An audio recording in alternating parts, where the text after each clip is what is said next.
नमस्कार दोस्तों, आप सभी देख रहे हैं प्लेनेट 4। मोदी की चाल से पुतिन ने तालिबान और पाकिस्तान को दिया एक और झटका। जी हाँ दोस्तों, अफगानिस्तान की नई सरकार बनते ही भारत के दोस्त रूस ने तालिबान की कमर तोड़ दी है। आखिर क्यों अचानक रूस तालिबानी सरकार को बॉयकॉट कर रहा है? तालिबान के आने के बाद भारत दुनिया के लिए विश्व गुरु बन चुका है। पीएम मोदी की कूटनीतिक चाल के सामने रूस, अमेरिका और चीन ने घुटने टेक दिया है। जिस संकट के कारण दुनिया संघर्ष कर रही थी, उसे दूर करने में भारत महारथी निकला है। चीन को भी रूस का नजदीकी माना जाता है, पर चीन को नजरअंदाज करते हुए भारत की एक एक बात क्यों मान रहा है रूस, सब पर चर्चा करेंगे।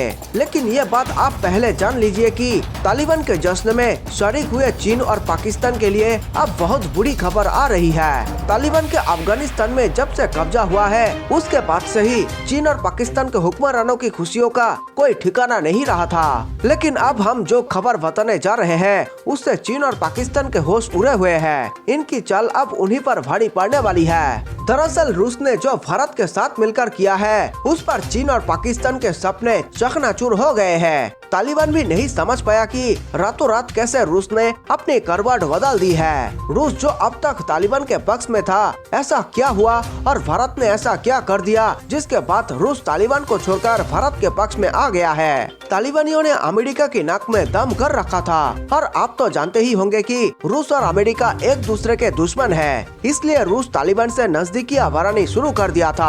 आपको याद होगा, कुछ दिन पहले तक रूस तालिबान से बहुत नजदीक था, लेकिन मोदी की चाल ने रूस के राष्ट्रपति पुतिन के रुख में बदलाव कर दिया है। मोदी जानते हैं पाकिस्तान को उसकी औकात और तालिबान को उसकी जात समय रहते बता देना चाहिए। मोदी ने यही किया है। दरअसल रूस तालिबान से नजदीकियां बढ़ा रहा था और मोदी को अच्छा नहीं लगा, जिसके बाद मोदी ने पुतिन से बात करते हैं और रूस के एनएसए के अधिकारी अजीत डोभाल से मुलाकात करने दिल्ली आते हैं और पूरा खेल बदल जाता है। उधर जैसे ही मोदी ने पुतिन से बात की पुष्टि एक ट्वीट के जरिए पूरे देश को देते हैं, उसके बाद पाकिस्तान में खलबली मच जाती है। इमरान खान पहले ही जानते हैं कि मोदी की चाल पर कभी शक नहीं किया जा सकता है। मोदी ने पुतिन को अपने दूरदर्शिता को समझाते हैं और उधर पुतिन तालिबान से बेरुखी दिखाना शुरू कर देते हैं। पहले की खबरों में ये जानकारी मिल रही थी कि रूस तालिबान की सरकार की उद्घाटन में शामिल रहेगा।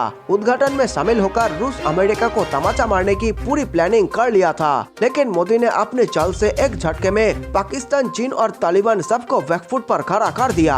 इतना ही नहीं, रूस तालिबान से बातचीत के लिए भी राजी हो गया था और खबरें थी कि रूस तालिबान को सरकार का दर्जा भी बहुत जल्द देने वाला है। लेकिन रूस यू टर्न लेते हुए तालिबान सरकार से अपना पल्ला झाड़ लिया और तालिबान को आतंकी गतिविधि में भी शामिल न होने का हिदायत दे डाला। दरअसल ये खेल अजीत डोभाल ने किया। अजीत डोभाल की मुलाकात रूस के एनएसए से होती है, जिसके बाद अजीत डोभाल रूस को तालिबान से होने वाले समस्याओं के बारे में अवगत कराते हैं और रूस तालिबान से अलग हो जाता है। उधर चीन और पाकिस्तान के सपने धरे के धरे रह जाते हैं। पाकिस्तान सोचता था कि अगर रूस तालिबान का सहयोग में आता है तो वे भी रूस से नजदीकियां बढ़ा पाएगा और उधर भारत और रूस के बीच संबंधों में दरार आएगी। लेकिन अजीत डोभाल ने जो किया है वो असली खिलाड़ी ही कर सकता है। दरअसल रूस भी जानता है कि तालिबान अफगानिस्तान पर काबिज हो गया तो मध्य एशिया में आतंकवाद की घटनाएं बहुत तेजी से बढ़ेगी और जिसकी लपेट रूस तक भी पहुंच जाएगी।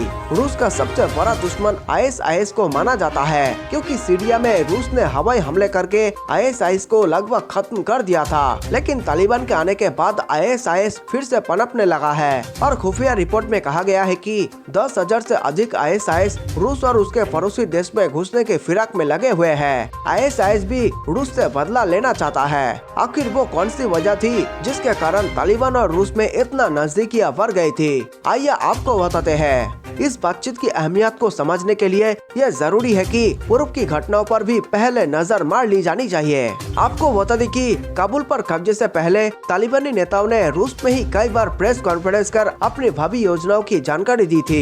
इस दौरान इन नेताओं ने रूसी नेताओं से बात भी की थी। वही काबुल पर कब्जे के बाद रूस ने इसको बड़ी जीत बताया था। रूस के विदेश मंत्री ने यहाँ तक कहा था कि अफगानिस्तान में अशरफ गनी सरकार से बेहतर तालिबान का आना है। इसके बाद भी कई मर्तबा तालिबानी नेताओं और रूस के नेताओं की आपस में बातचीत हुई है। ये सब रूस अमेरिका के चलते कह रहा था।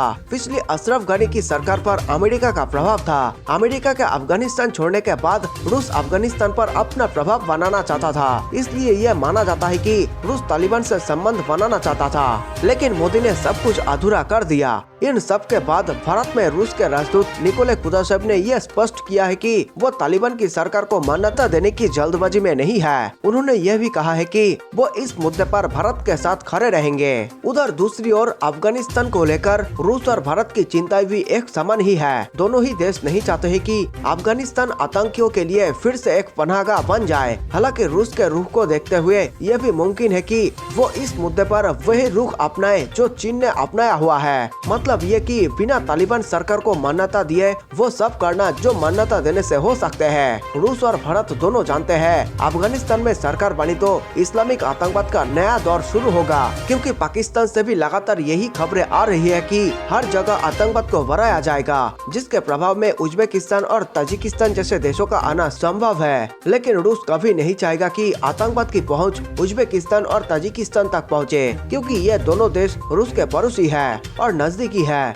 और ये दोनों सोवियत संघ के समय रूस का हिस्सा भी रहे हैं। इसी को देखते हुए रूस ने अपने ताजिकिस्तान सैन्य अड्डों में 30 नए टैंकों को भेजने की तैयारी की है। और इतना ही नहीं, उसने ये भी कहा है कि सभी पुराने हथियारों को भी बदला जाएगा। दरअसल ताजिकिस्तान में रूस की बहुत बड़ी मात्रा में सेना रहती है। इसको देखकर आप अंदाजा लगा सकते हैं कि रूस तालिबान के खिलाफ कोई भी खतरा मोल नहीं लेना चाहता है। रूस की विचारधारा में परिवर्तन का जिम्मेदार केवल इस्लामिक आतंकवाद का डर नहीं है, भारत की कूटनीतिक सोच का भी प्रभाव है। आपको याद होगा कि शुरुआत में तालिबान जिस तरह से अमेरिका को परेशान कर रहा था, उससे रूस बहुत खुश था। लेकिन 24 अगस्त को भारत के प्रधानमंत्री नरेंद्र मोदी ने रूस के राष्ट्रपति पुतिन को एक फोन कॉल करते हैं और तकरीबन 40 मिनट की बातचीत होती है। और उसके बाद 8 सितंबर को रूस के एनए से भारत के एनए से अजीत डोभाल से मुलाकात होती है और पूरा पसा पलट जाता है। उधर जो कुछ भी अफगानिस्तान में हुआ उसे तो पूरी दुनिया ने देख लिया है, लेकिन अब जो भारत में चल रहा है उस पर भी दुनिया टकटकी लगाए बैठी है।